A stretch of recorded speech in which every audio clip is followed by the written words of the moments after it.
Good morning, Tuesday, the 27th of October, 2020. Pastor Ron Jetter, Immanuel Lutheran Church, here in the pastor's office. We've got things going on. We've got people outside taking out flowers. We hope that we know what a perennial is and what an annual is, and that we're leaving in the right ones and taking out the right ones. We've got a crew doing cleaning, the carpet cleaning in the sanctuary. And we will have the white banners out there posted for All Saints Sunday. 4 days from now is Halloween, or as we also call it, Reformation Day. Why? Well, Martin Luther chose that day, the 31st of October, to post his 95 questions about church practices.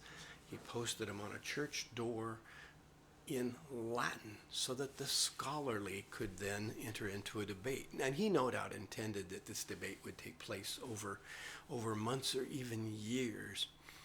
But on November 1st, All Saints Day, the next day, people would come to church from all around because the patron of that church, Frederick the Wise, the Elector of Saxony, as he was known, one of basically the senators of the Holy Roman Empire of that time, had a collection of relics.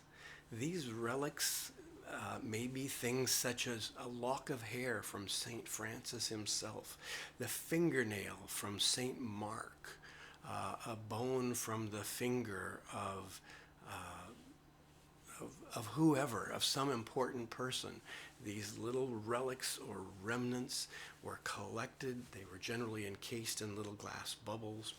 They were then sold, and there was quite a market in these relics.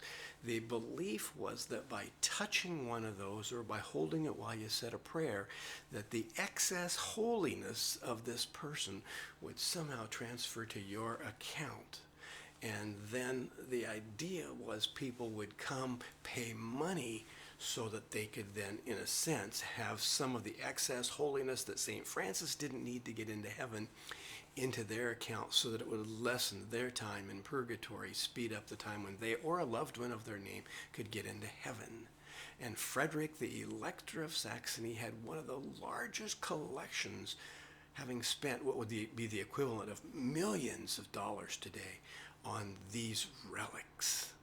And Luther, whose chair at the theological school of Wittenberg was funded by Frederick, dared to question whether these relics had any power at all. So Reformation Day, the 31st of October, and All Saints Day, November 1st, will always be united for us. Luther took great comfort in All Saints Day because that's the day when God said, there is no distinction. Everybody's my children.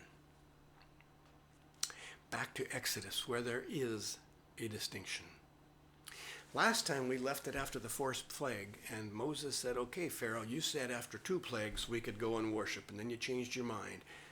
This time, you better not change your mind. So we expect chapter 9 of Exodus to start off with one of 2 things.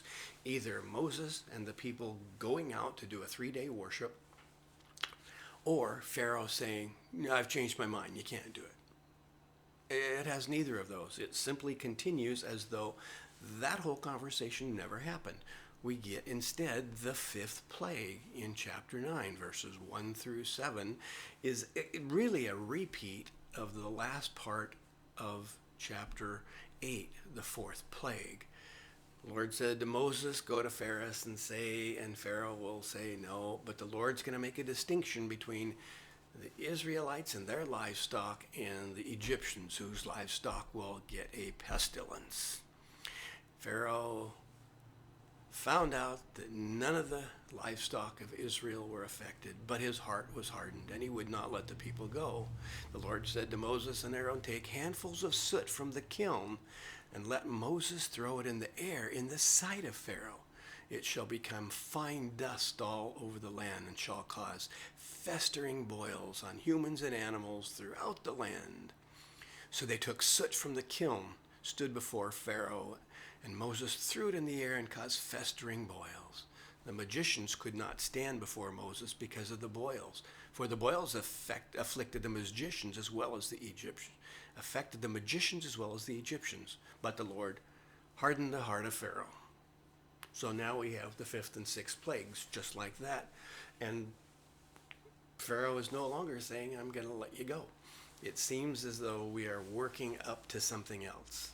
The storyteller seems to be saying, oh, I know, I don't care if Pharaoh says what he's going to do until God reaches the plague. And we know what it is because Pharaoh himself has already created the circumstances around which Moses was born in a generation or among boys of a certain age who, unlike Moses, did not live.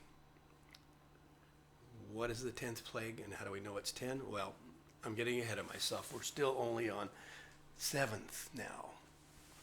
The Lord said to Moses, rise up early in the morning and present yourself before Pharaoh. And remember, every time he says to Pharaoh, I'm going to do this. When are you going to do it? Well, tomorrow. So how many days have gone by? Well, there was 7 days between the first and second. So if there's a week between them, now this has gone on for a month and a half or so. So now the 7th plague was going to be hail, that they may know there is no one like God in all the earth. And they recall all that has been done. And verse 18, I love this. Tomorrow at this time I will cause the heaviest hail to fall that has ever fallen in Egypt from the day it was founded until now. Therefore send your livestock and everything that you have in the open field brought to a secure place. Okay, so now God is not saying, I'm going to cause hail to fall everywhere except the land of Goshen. God is now saying to Moses and Aaron, get everybody and everything you care about under shelter, because the hail is going to pummel every part of Egypt, including the land of Goshen. So the boils didn't affect the Israelites. The other diseases didn't affect the Israelites.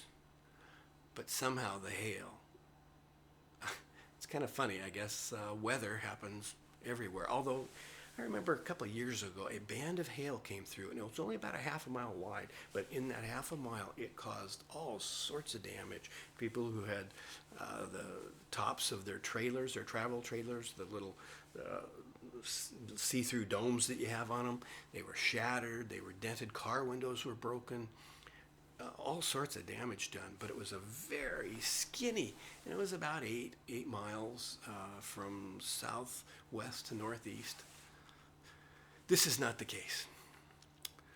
Verse 20, the officials of Pharaoh who feared the word of the Lord hurried with their slaves and livestock to a secure place. So now we have even Egyptians who are hearing about this going, we got to do like the Israelites are and protect ours. So then the hail fell on the land, and then fire came down on the earth after the hail. Wow. So now we're getting a double plague here. The heart of Pharaoh was hardened. He would not let the Israelites go. Rain and hail and thunder and fire had come down with it. Well, sometimes we look at bad weather and we go, yeah, that's terrible weather. But after all, it's just weather. Or is it? Is it the hand of God? As someone once said, if you're an atheist, can you be insured against an act of God? Because that phrase does appear in insurance policies, that acts of God are not insurable. They're not indemnifiable. That is to say, insurance companies, unless you specifically buy an act of God policy, and depending on where you live, for instance, if you live in the southeast, you want to buy flood insurance, and it's very expensive because floods happen. If you live in California, you may want earthquake insurance. It's very expensive, and it's usually $10,000 deductible. What's the best insurance here? believe in God and heed the word of God, because God will tell you when the weather is coming. Like Paul Simon said, I get all the news I need from the weather report. Well, Moses and Aaron told the Israelites, this is coming. Get ready for it. We know that cold is coming. In fact, it was in the 20s when I came to the church this morning. And it's supposed to be back up over freezing at night in the next few days. It could get up to 60. Golfers, you might get back out there on the course again later in the week. But we know that it's going to get cold because it does. It's fall. See you tomorrow.